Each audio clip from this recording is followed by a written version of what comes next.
laing kadunggana na isab sa ato pinayangga na Surigao del Norte.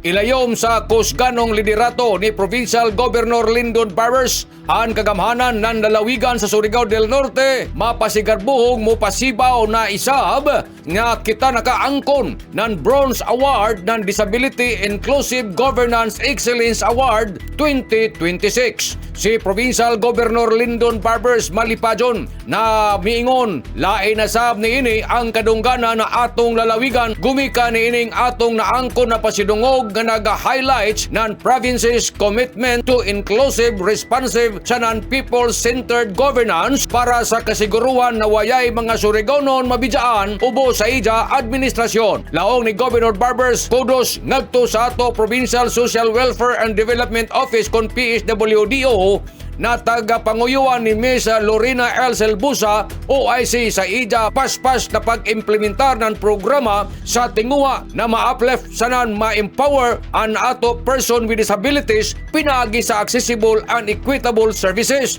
Mato ni Governor Barbers, congratulations Surigao del Norte. Congratulations Surigaonons, amoy ini ang tatak ligon, tatak Surigaonon, amping ampo, abanti Surigao. Nanukad, gikan diri sa Kapitolyo, ini si Marichiners, Marcon Sim Vlogs, Mario Conali, simula mula ang salamat, maradyaw na adlaw, natong tanan.